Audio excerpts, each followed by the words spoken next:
Shalom jemaat Tuhan. Hari ini kita akan kembali mempelajari tentang kata-kata yang sama dari kitab Wahyu pasal 2 dan pasal 3 tentang gereja-gereja yang Yohanes lihat, di mana ada persamaan kata. Di situ dikatakan bahwa sampaikan kepada malaikat jemaat. Kata malaikat jemaat ini yang kita bahas beberapa hari ini. Jadi saudara perlu memahami bahwa malaikat jemaat atau menggunakan kata messenger, angeloi, adalah pembawa pesan atau penyambung lidah Allah. Mereka adalah manusia, bukan malaikat, tetapi mereka membawa pesan Tuhan untuk jemaat. Agar apa? Untuk membawa kita umatnya kepada rencana dan tujuannya. Karenanya kita perlu merelakan diri kita, mau digembalakan, mau dipimpin, mau dituntun, karena mereka dipilih dan mereka ini akan bertanggung jawab kepada Tuhan atas panggilan Tuhan, atas kepercayaan Tuhan kepada mereka. Mereka harus betul-betul bertanggung jawab. Karena itu kita perlu punya sikap, dan kita sudah belajar bahwa sebagai jemaat Tuhan kita perlu punya sikap, kita perlu memberi hormat 2 kali lipat, bukan melebih-lebihkan, bukan menempatkan mereka kepada tempat yang wah, memuja-muja mereka. Itu salah. Kita perlu punya sikap tunduk, kita perlu punya sikap taat, kita perlu mendoakan mereka supaya mereka menjalani tugas mereka dengan baik, tidak berkeluh kesah.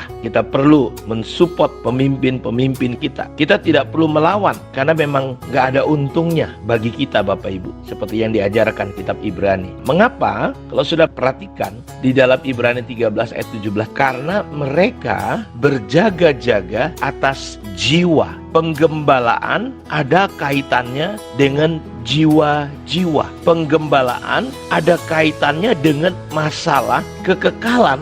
Dari kekal sampai kekal Bapak Ibu. Ini tidak main-main. Ini masalah hidup dan mati. Ini masalah surga dan neraka Bapak Ibu. Karena itu kita tidak boleh hanya memandang sepele dan enteng. Makanya kita berdoa supaya orang-orang yang menggembalakan ini tahu, ini bukan masalah jabatan, ini bukan masalah posisi, tapi ini masalah tanggung jawab, masalah hidup dan mati, masalah kekekalan. Cuma ada 2 pilihan. Kita mau digembalakan oleh Tuhan lewat firman kebenarannya yang Tuhan berikan kepada para pemimpin jemaat, atau kepada gembala-gembala atau malaikat jemaat itu, atau kita akan digembalakan oleh maut. Karena itu saya sudah katakan kemarin bahwa besar sekali tanggung jawab seorang gembala. Dia harus membawa jemaat itu sampai kepada tujuannya sesuai dengan apa yang menjadi arti kata daripada malaikat itu. Membawa kepada sebuah tujuan. Coba perhatikan dari kitab Mazmur pasal 49 ayat 14. Jadi saudara lihat, pilihannya cuma ada 2. Kita mau digembalakan oleh Tuhan, dan kalau saudara independen, saudara memberontak, saudara tidak mau mengikuti seirama, selaras dengan Tuhan lewat pemimpin yang Tuhan beri, saudara lihat ada gembala yang lain bernama maut. Kata Korah dalam Mazmur pasal 49 ayat 14, seperti domba mereka meluncur ke dalam dunia orang mati, digembalakan oleh maut. Saudara lihat ada gembala yang bernama maut. Seperti domba juga mereka meluncur kemana? Tidak sampai ke surga, tidak sampai kepada tujuan Tuhan dalam hidup orang itu, ke dunia orang mati. Seperti domba mereka meluncur ke dalam dunia orang mati, digembalakan oleh maut. Mereka turun langsung ke kubur, perawakan mereka hancur, dunia orang mati menjadi tempat kediaman mereka. Bahkan saudara belum mati pun, orang-orang yang tidak digembalakan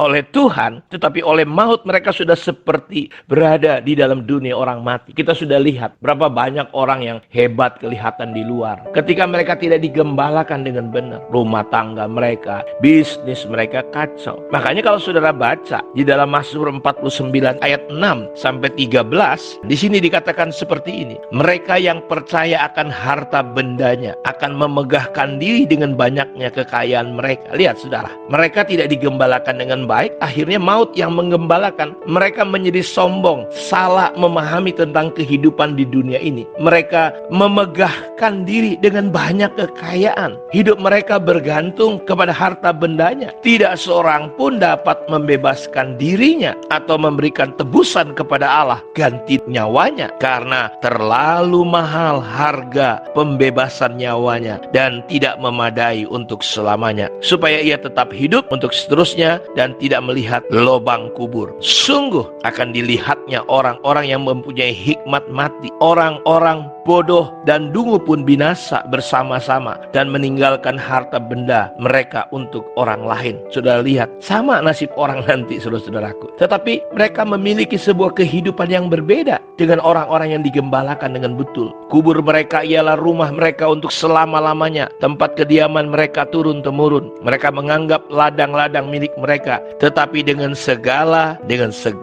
kegemilangan, dengan segala kehebatan, dengan segala keluar biasaannya, manusia tidak dapat bertahan. Manusia dengan segala kegemilangannya, ia boleh disamakan dengan hewan yang dibinasakan. Inilah jalannya orang-orang yang percaya kepada dirinya sendiri. Lihat saudara, inilah jalannya orang-orang yang percaya kepada dirinya sendiri, tidak mau digembalakan oleh Tuhan lewat pemimpin yang Tuhan kasih. Mereka seperti hewan, katanya, dengan segala manusia dengan segala kegemilangannya, tidak ada bedanya dengan binatang. Ajal orang-orang yang gemar akan perkataannya sendiri. Manusia yang dengan segala kegemilangannya tidak mempunyai pengertian boleh disamakan dengan hewan yang dibinasakan. Saya ambil contoh lain yang langsung ketika maut menggembalakan seseorang. Mereka dibawa kepada dunia orang mati. Sudah mungkin masih ingat kisah tentang Korah, Datan, dan Abiram dan 250 pemimpin yang mengikuti 3 pemimpin ini melawan Musa dan Harun. Dalam kitab Bilangan pasal 16 ayat 1-4, ayat 21-24, ayat 31-35 saya bacakan untuk saudara. Korah bin Yisar bin